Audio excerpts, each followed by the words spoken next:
Hello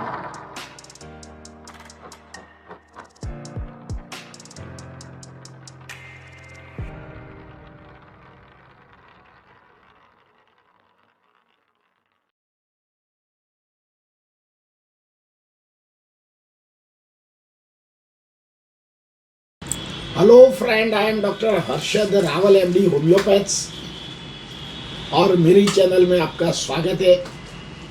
मित्रों, आज का जो वीडियो बनने वाला है पेट की गर्मी के साथ जो रोग होते हैं इसके जरिए, तो इसका हम आज डिस्कस करेंगे। मित्रों, जब ये भाद्रव पक्ष और भाद्रव ऋतु जब आती है तब हमारे को पेट में वात पित्त कफ बढ़ जाता है और इससे जरिए भी हमारा शरीर में बहुत सारे रोग होते हैं। इसलिए कहा जाता है एक शरद जीवम शरद, मीन्स 100 साल आयुष्य भोगने के लिए आपको वात पित्त कफ को बैलेंस करना पड़ेगा। और यही सीजन में, पर्टिकुलरली मॉनसून सीजन में, ये वात पित्त कफ बढ़ जाता है। इसलिए हमारे जो फोर फादर्स थे, हमारे ऋषि मुनिगण थे, यही ऋतु में उपवास का भी महत्व समझाया। और पर्टिकुलरली जब भाद्र पक्ष के ऋतु आती है तब उन्होंने बोला कि खीर खाने की भी प्रथा है। ये प्रथा के साथ हिल भी बैरोमीटर माना गया है। और ये जो वात पित्त कफ डिस्टर्ब होता है तो आधुनिक साइंस उसको अलग अलग नाम से, स्वरूप से जानते हैं। कई बार ये वात पित्त कफ से प्रॉब्लम्स होता है तो कई बार वायु गड़बड़ी करता है, कई बार पेट में अल्सर जैसा हो जाता है, कई बार डायरिया भी हो जाता है। तो ऐसे तरह ये सिम्टम्स पैदा करते हैं। तो इससे जरिए हमारी पेट की गर्मी बढ़ती है। ऐसे तो पेट की गर्मी बढ़ने का कारण हमारा खान पान भी है, क्योंकि हम जो भी खुराक खाते हैं तामसी फूड ज़्यादा है। हमको खुराक खाने में सब इच्छा तो होती है, क्योंकि इसमें जो फूड साइंटिस्ट है ऐसे फूड बनाते हैं जिससे हमको क्रेविंग तो होता है, खा तो लेते पर खाने के बाद बहुत सारी दिक्कत ही आती है। और ये फूड सब प्रोसेस फूड होता है और बहुत पुराने भी फूड होते हैं और इसमें जर्म्स और बैक्टीरिया भी होता है। जब हम कंज्यूम करते हैं तो हमको बहुत सारी दिक्कतें भी आती है। और कई बार लैक ऑफ एक्सरसाइज का भी उसका कारण है। कई बार हमारे को धूम्रपान है या हम अल्कोहल लेते हैं या ज़्यादातर हम प्रोसेस फूड लेते हैं, तो ये जो हमारी पाचन शक्ति है धीरे धीरे वीक पड़ जाती है और दर्दी को बहुत सारे कॉम्प्लिकेशन भी होता है। तो ये जब पेट का वायु डिस्टर्ब होता है या पेट की इससे जरिए जो गर्मी उत्पन्न होता है तो हमारी ये पाचन प्रणाली पर उसका इफेक्ट होता है। जब भी पाचन प्रणाली इफेक्ट होता है तो ये जो हम खुराक खाते हैं ये कई बार ऊर्ध्व ट्रैवल करता है। तो ऊर्ध्व ट्रैवल करने से ये वायु हमारे जो पेट के ऊपर का जो अंग है, जैसे हमारा हार्ट है तो कई बार हार्ट पर दबान करता है, तो कई बार आपको लगता है कि भाई एंजाइना है। जिन लोगों को स्टेबल एंजाइना होती है, इंडाइजेशन जब क्रिएट होता है या गैस्ट्रिक प्रॉब्लम्स होता है तो उनको छाती में प्रेशर आता है, कई बार गले में प्रेशर आता है, कई बार नाक ब्लॉक हो जाता है जिसको लैरिंजियल फेरिंजियल रिफ्लैक्स भी बोलते हैं। इससे हमारा गले में और नाक में एक जगह का ब्लॉक हो जाता है, दर्दी को बोलने में भी दिक्कत आती है। तो ये भी वायु या पेट की गर्मी के ही कारण है। कई बार हमारा आँख में भी झुंझलापन देखना, माइग्रेन हो जाना, कई बार ग्रे हेयर हो जाना, नींद नहीं आना, ये जब ये पेट के वायु जब ऊपर ट्रैवल करते हैं तब यही दिक्कत आती है। हमारा जो हेल्दी जिन लोगों को होता है ये वायु नीचे ट्रैवल करता है, ये शरीर के लिए, हेल्थ के लिए बहुत अच्छा है। और वायु जब डिस्टर्ब होता है तो कई बार हाइपर एसिडिटी होता है, कई बार वॉमिटिंग होता है, पेट में जलन होती है, पेट में पेन होता है और कई बार डायरिया हो जाता है, कॉन्स्टिपेशन हो जाता है। इससे पेट इतना टाइट हो जाता है कि कई बार खाना पाचन नहीं होता है, खाने के बाद दर्दी को दिक्कत आती है, कई बार खाने में भी अरुचि हो जाती है और दर्दी को वीकनेस भी आता है। कई बार दर्दी सुबह में खाते हैं तो शाम तक उसको भूख नहीं लगती है, इससे लीवर एंजाइम भी डिस्टर्ब हो जाता है।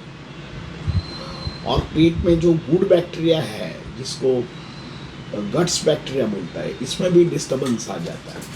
तो इससे जरिए दर्दी को पेट में वायु रहता है, पेट में मरोड़ हो जाता है, स्टूल में कई बार चिकास आ जाता है, बहुत बदबू स्मेल आती है। और दर्दी अमुक फूड खा सकता है, अमुक फूड नहीं खा सकता है। कई बार खाने के बाद भी दर्दी को छाती में डकारे, खटास वाला डकार या वॉमिटिंग भी होने लग जाता है। कई बार दर्दी जब ज़्यादा खाते हैं तो उसको अशक्ति भी फील करता है, पाल्पिटेशन नर्वस हो जाता है, एंजाइटी भी हो जाता है।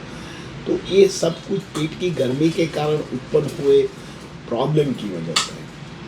तो ये प्रॉब्लम्स छोटे व्यक्ति से लेके 80 ईयर्स उम्र में सब लोगों को यही फेस करना पड़ता है। इससे हमारा पेट को ऐसा बोला गया है कि हमारा ये सेकंड ब्रेन है। जिसको पेट अच्छा है, इसका लाइफ भी अच्छा होता है, और जिसका पेट खराब होता है, इसका लाइफ भी खराब होता है। कई बार ये जो गर्मी है, इसमें ज़्यादातर पित्त ज़्यादा उत्पन्न होता है और एक खून में मिक्स हो जाता है, तो कई बार हमारा संधिवा होता है। तो ये पित्त प्रकृति वाले को कई बार जॉइंट में पेन होता है और दुखावा होता है। ये फूड रिलेटेड भी होता है। कई बार आपने देखा होगा कि भाई कुछ ठंडा खा लिया तो हाथ पैर स्टीप हो जाता है, कुछ खटास खा लिया तो जॉइंट में इफेक्ट आता है। तो आपको लगता है कि ये पेट और जॉइंट के क्या रिलेशन है? तो ये रिलेशन ऐसा ही है कि जिन लोगों को एक प्रकृति खून में बढ़ जाती है तो ये जॉइंट में भी पेन करता है और बहुत सारे दिक्कत भी आती है।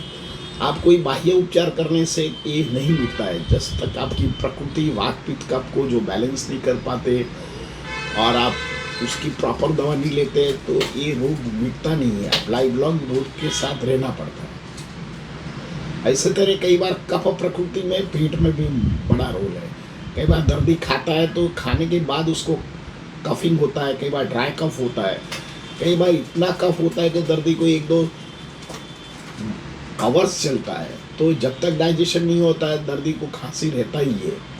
जब ये पेट खाली होता है, वायु धीमा पड़ जाता है, तब उसको खांसी बंद हो जाती है। ये अपर रेस्पिरेटरी ट्रैक्ट में ज़्यादा प्रॉब्लम्स करता है। तो उसको ये वायु की वजह से ये जो कफ बनता है, कई बार दर्दी को कफ निकालना पड़ता है, कई बार दर्दी को गले में खिसखिस आ जाती है। ये सब कुछ पेट की गर्मी का ही रोग है। आधुनिक साइंस उसको LPR बोलते हैं, कई बार हाइपर एसिडिटी बोलते हैं, कई बार उसको क्रोन डिजीज़ बोलते हैं, कई बार उसको H पाइलोरी जैसा नाम दिया जाता है, कई बार gastritis, chronic Crohn disease, gastritis या डिसेंट्री। ये सब कुछ पेट की गर्मी का ही कारण है। आप पेट की गर्मी जो ठीक हो जाती है तो सब कुछ ठीक हो सकता है। तो इसके लिए आपको जो खुराक में अंदर आप होम मेडिसिन जानना चाहते हैं तो आप कर्ड्स, जो दही बोलते हैं, दही में गुड बैक्टीरिया ज़्यादा होता है तो आपको वही कंज्यूम करना चाहिए खाने में। पर्टिकुलरली दोपहर को, शाम को दही लेना वज्र है। सेकेंड थिंग, छाछ भी ले सकते हैं, जिसको पतली जिसको दही को मिक्स करके पानी में बनाते हैं। ये भी हमारा गट बैक्टीरिया के लिए तो बहुत अच्छा है। आवाकाडो करके जो फ्रूट आता है, ये भी गट बैक्टीरिया को बढ़ाता है और अच्छा करता है। थर्ड नंबर का चिया सीड है। ये चिया सीड भी आप देख सकते हैं, ये भी हमारा गट बैक्टीरिया को, मोबिलिटी को बढ़ाता है। और जिन लोगों को पित्त प्रकृति होता है और डायरिया हो जाता है, तो इन लोगों को के लिए isabgol is the best. Isabgol में फाइबर ज़्यादा होता है, तो जो हमारा इंटेस्टाइन फॉर्मेशंस होता है, इसमें ये जो सीलियम हस्क है, इसमें फाइबर ज़्यादा आता है। तो ये फाइबर अंदर की दीवार को रिपेयर करता है और स्मूथ बनाता है। तो खुराक जब पाचन होता है तो ये हमारा इंटेस्टाइन में नीचे ट्रैवल करने में ये it is a great natural source है। तो आपको रात को ये ले सकते हैं, आप त्रिफला भी ले सकते हैं। साथ में योगा करो, सूर्य नमस्कार करो, ज़्यादा पानी पियो, प्रोसेस वाला फूड नहीं खाइए, रेगुलर एक्सरसाइज कीजिए। टॉबैको ड्रिंक्स दूर रखिए। तो ये धीरे धीरे धीरे आपकी पेट भी की गर्मी खराब जो हुई है उसको बैलेंस करता है। और पेट की गर्मी के कारण बहुत सारे रोग भी हो सकते हैं। कई बार हमारा पित्त थैली में स्टोन हो सकता है, कई बार अंदर अल्सर फॉर्म हो जाता है, कई बार हाइटस हर्निया हो जाता है, कई बार इंग्वाइनल हर्निया हो जाता है, कई बार हाइड्रोसेल हो जाता है, कई बार दर्दी को किडनी में स्टोन हो सकता है, कई बार इंटरसेप्शन हो जाता है, आंतड़ा आंतड़ा मिक्स हो जाता है,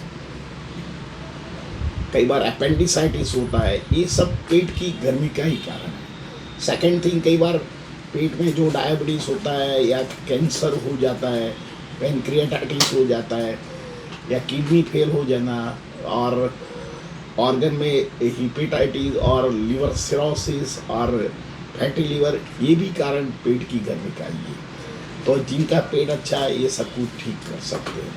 होम्योपैथिक में बहुत मास्टर ड्रग्स है पेट की गर्मी के लिए। आप जो मैं दवा बताता हूँ वे 30 पोटेंसी में लेने का है, लॉन्ग टर्म लेने का है और कोई होम्योपैथिक के अंडर में ही लेने का है। तो सबसे पहले आप नक्सवामिका का उपयोग कर सकते हैं, carbo veg, lycopodium, chelidonium, natrum phos, 5-फॉस, ये सब कुछ दवाएं है। ये पेट की गर्मी धीरे धीरे कम करती है। तो आप जरूर ये दवा का उपयोग कीजिए। आपका पेट का जो पीएच बैलेंस बना हुआ है, इम्बैलेंस बना है, उसको बैलेंस करेगा। पेट की गर्मी धीरे धीरे कम हो जाएगी, पाचन शक्ति सुधरेगा, तो आपका हेल्थ अच्छा हो जाएगा। मित्रों, मेरा ये वीडियो कैसा लगा? अच्छा लगता है तो लाइक कर दीजिए, शेयर कर दीजिए। धन्यवाद। Thank you very much.